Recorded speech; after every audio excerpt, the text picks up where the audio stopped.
Samsung's flagship Galaxy S23 series is among the greatest camera phones money can buy, but smartphone cameras are becoming wilder by the day.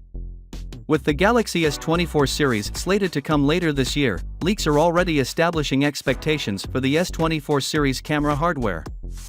As you would expect, it will be difficult to match the Galaxy S23 Ultra's 200-megapixel primary camera, and a leaker claims Samsung is preparing gradual upgrades. Samsung created a 200-megapixel ISO-cell HP2 sensor for the Galaxy S23 Ultra. According to the famous Samsung news leaker Ice Universe on X, the S24 Ultra will also have a 200-megapixel primary camera with an ISO-cell HP2SX sensor. On paper, the sensor has the same specs as the HP2 down to the 0.6 micropixel size and 1/1 3-inch optical equivalent size.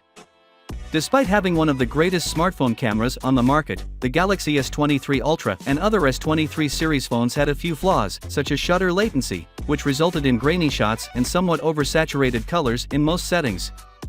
We'd want to bid because of the shutter lag with the S24 series, however color science is still contested and very subjective.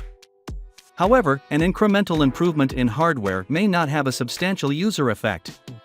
While the upgrades to the primary sensor may be small, reports claim that Samsung will not enhance the selfie camera, but we may receive a better telephoto lens. It will be intriguing to see what Samsung can do with the reported HP2SX sensor, which shares key features with the S23 Ultra's hardware. We anticipate a few months before the formal debut. Other characteristics of the Galaxy S24 Ultra include a Snapdragon 8 Gen 3 CPU, 12 or 16 GB of RAM, 256, 512 GB, 1 TB or 2 TB storage, and an in-display fingerprint sensor. IP68 stereo speakers, a titanium frame, and a 5000 mAh battery with 45-watt quick charging. It will most likely include 15-watt rapid wireless charging and 4.5-watt reverse first wireless charging. Finally, what are your thoughts about it? So with that being said, let me know your thought in the comment below, and if you are new here, please subscribe. Peace out.